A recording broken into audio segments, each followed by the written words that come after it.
सबको पता है हम यहाँ पे स्वतंत्रता दिवस को मनाने के लिए इकट्ठा हुए हैं। आज 15 अगस्त 1947 को हमारा भारत देश आजाद हुआ था, सबको पता है।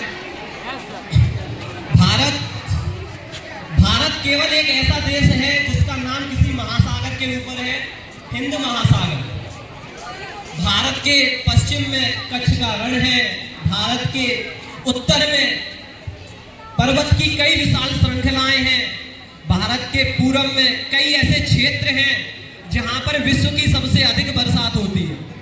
लेकिन भारत राष्ट्र की पहचान इन सब बातों में नहीं है। भारत राष्ट्र की पहचान यहाँ पर मौजूद 4500 साल पुराने तत्वों में है। वो तत्व जो आज भी समाज के अंदर देखे जा सकते हैं।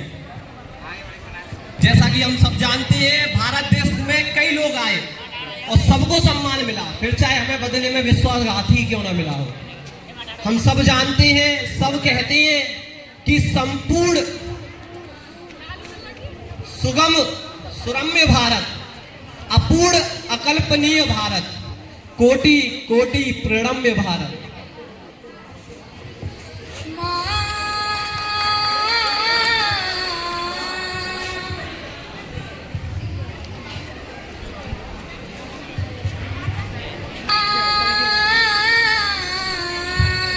वो बच्चे हाथ ऊपर करेंगे जो अपने भारत देश से प्रेम करते हैं, तो साथ में गाएंगे सब, ठीक है।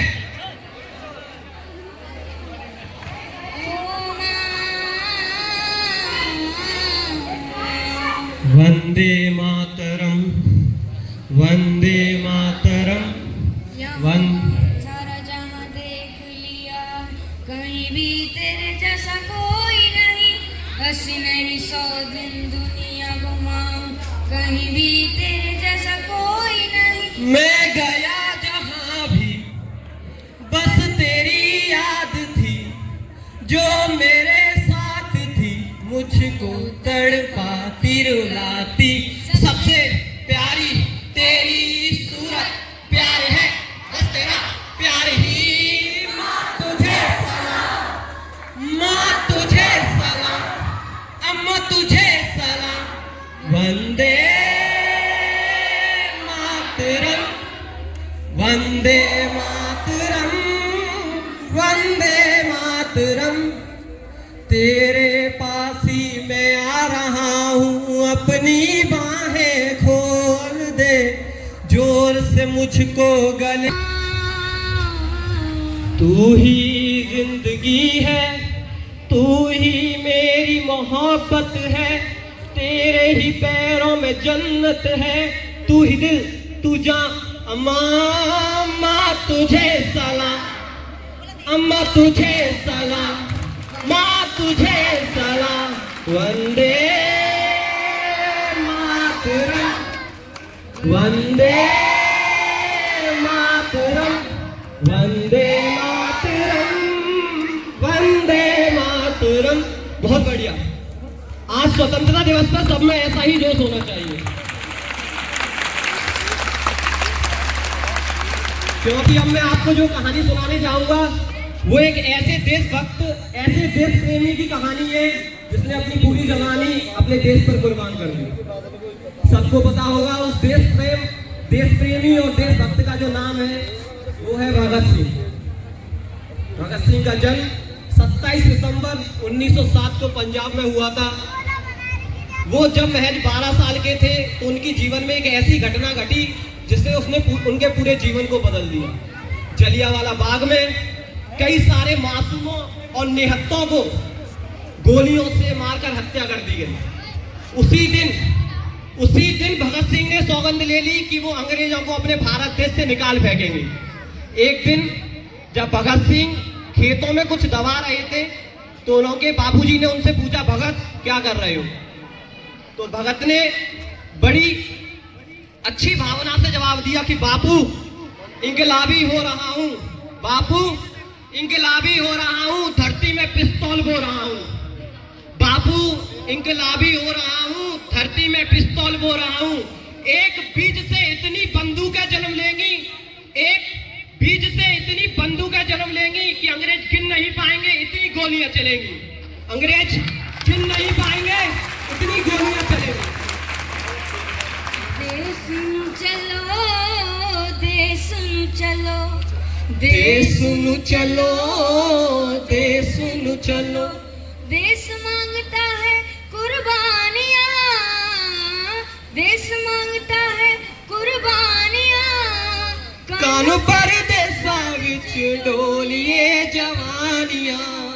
देश नु चलो, देश नु चलो, देश नु चलो, देश नु चलो। मातृभूमि ने हमें बुलाया है, अब जाना होगा। मातृभूमि ने हमें बुलाया है, अब जाना होगा। जंजीरों में कैद है वो, उनको छुड़ाना होगा। जंजीरों में कैद है वो, अब उसे छुड़ाना होगा। अब न सहेंगे हम गैरों की गुलामियां। देश नु चलो, देश नु चलो, देश नु चलो, देश नु चलो। जैसे जैसे भगत बड़े होते गए, वैसे वैसे उनमें देश प्रेम की भावना भी बढ़ती गई। उनके माँ बाप ने उनकी शादी कराना चाहिए, लेकिन उन्होंने साफ कह दिया कि मैं गुलाम भारत में अपनी शादी नहीं करूंगा। वो कहते हैं अपने बापूजी से कि बापूजी मैं क्या करूं, मैं अपनी कलम से जब भी इश्क लिखना चाहता हूं तो वो खुद ब खुद इंकलाब लिख जाता है। मैं जब भी अपनी कलम से इश्क लिखना चाहता हूं तो वो खुद ब खुद इंकलाब लिख जाता है। जैसे जैसे समय बीतता गया, भगत सिंह ने एचआरए को ज्वाइन कर लिया। एचआरए पुराने टाइम पे हिंदुस्तान रिपब्लिक एसोसिएशन नाम का एक संघ था। उस साइमन कमीशन के तहत कुछ अंग्रेजी सरकार ये बताते हमें कि हमारे भारत देश को कितनी आजादी मिलनी चाहिए, जिस पर कई बड़े क्रांतिकारी विरोधी थे, जिसमें सबसे प्रमुख थे लाला लाजपत राय। उन्होंने साइमन कमीशन गो बैक के नारे लगाए और साइमन कमीशन का विरोध किया, विरोध में प्रदर्शन किया।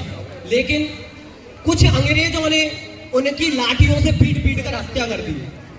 और सबसे बड़ा उनकी दिल में जो आग को भड़काया भगत सिंह ने, वो यही बात थी। जैसे भगत सिंह के दिल में आग को भड़का दिया। उन्होंने अंग्रेजों को मुंह तोड़ जवाब देने का सोचा, इसीलिए उन्होंने सॉन्डर्स को मार दिया। सांस है जब तलक ना रुकेंगे कदम, चल पड़े हैं तो मंजिल को पा जाएंगे। जान प्यारी नहीं है वतन से हमें, मरते मरते सभी को बता जाएंगे। ऐ वतन, ऐ वतन, ऐ वतन, ऐ वतन। वो जवानी जो खून को जलाती नहीं, वो वतन के लिए रंग लाती नहीं। वो जवानी जो खून को जलाती नहीं, वो वतन के लिए रंग लाती नहीं। दाग लेकर गुलामी का हम क्यों जिए, सोते सोते रातों को नींद आती नहीं। ऐ वतन, ऐ वतन, ऐ वतन, ऐ वतन। जब भगत एक और बार सन 1928 में एक और बिल पास किया गया अंग्रेजी हुकूमत के द्वारा, जिसके विरोध में भगत सिंह ने बटुकेश्वर दत्त के साथ मिलकर असेंबली में 2 बॉम्ब गिराए और खुद को बंदी भी बनवा लिया, जिससे अदालत के द्वारा पूरे भारत देश को जागरूक किया जा सके। लेकिन जब वो जेल में पहुंचे तो वहां पर जेल के कैदियों की हालत बिल्कुल भी ठीक नहीं थी। वहां खाना अच्छा नहीं था, वहां पानी अच्छा नहीं था, और इसीलिए भगत सिंह ने भूख हड़ताल कर दी। भेजा जेल भगत सिंह को, उल्टी गोरों की चाल हुई और पहली बार 116 दिन की भूख हड़ताल हुई, और पहली बार 116 दिन की भूख हड़ताल हुई। लेकिन इस भूख हड़ताल के चलते उनके एक साथी जीवन दास ने 63 दिनों की हड़ताल के बाद ही अपना दम तोड़ दिया और वो शहीद हो गए।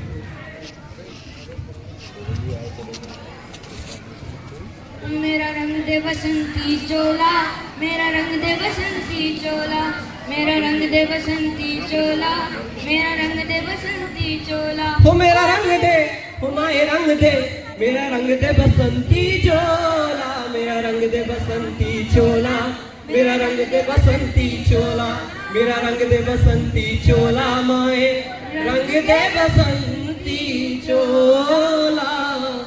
आजादी को चली भी आजादी को चली बिहाने दीवानों की टोलियां, खून से अपने लिख देंगे हम इंकलाब की बोलियां, हम वापस लौटेंगे लेकर आजादी का डोला। मेरा रंग दे बसंती चोला, मेरा रंग दे बसंती चोला, मेरा रंग दे बसंती चोला, माए रंग दे बसंती चोला। थोड़ा कार्यक्रम में व्यवधान के लिए मैं क्षमा प्रार्थी हूँ। लेकिन भगत की भूख हड़ताल खत्म हुई तो अंग्रेजी सरकार ने उनकी सारी शर्तें मान ली। अच्छा खाना दिया गया, अच्छा पानी दिया गया, सारी व्यवस्थाएं उन्हें प्रदान करी गई। लेकिन जब भगत को अगली पेशी के लिए अदालत में ले जाया गया तो उनके एक साथी ने यातना से परेशान होकर उनके खिलाफ गवाही दी और उस गवाही के चलते अदालत ने उन्हें और सुखदेव को और राजगुरु को फांसी की सजा सुनाई।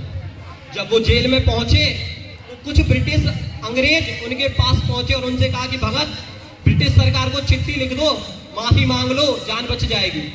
उनके कहने पर भगत ने चिट्ठी तो लिखी ब्रिटिश सरकार को, लेकिन उस चिट्ठी में लिखा कि मैं ब्रिटिश सरकार से अपील करता हूं कि मुझे फांसी ना दी जाए, क्योंकि फांसी अपराधियों को दी जाती है। मैं भारत का क्रांतिकारी बेटा हूं, मुझे बीच चौराहे पर गोली मार दी जाए, क्योंकि ये युद्ध का विधान है। गोली से मरने में क्रांतिकारियों की स्थान है, गोलियों से मरने में क्रांतिकारियों की स्थान है। जब उनकी फांसी का दिन 24 मार्च 1931 तय किया गया, जिससे पहले उनकी मां उनसे मिलने आई और उनसे पूछा कि भगत आज उदास क्यों लग रहे हो तुम? तो भगत कहते हैं कि मां, मैं अपने भारत देश के लिए जितना करना चाहता था उसका 1000वां हिस्सा भी नहीं कर पाया। तो इस पर उनकी मां कहती हैं कि मुझे नाज है इस ऐसे बेटे पर कि मैंने ऐसे बेटे को जन्म दिया है जो भरी जवानी में भारत के लिए बलिदान होने के लिए तैयार है।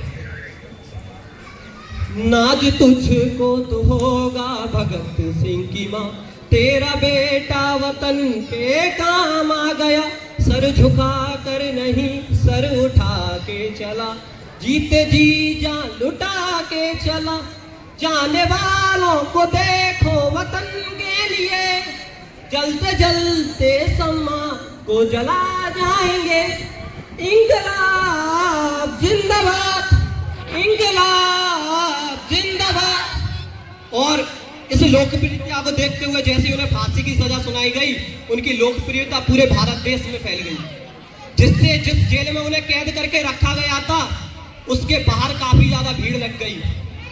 इससे डरते हुए अंग्रेजों ने 24 मार्च की जगह उन्हें 23 मार्च 1931 को ही फांसी देने का ऐलान कर दिया।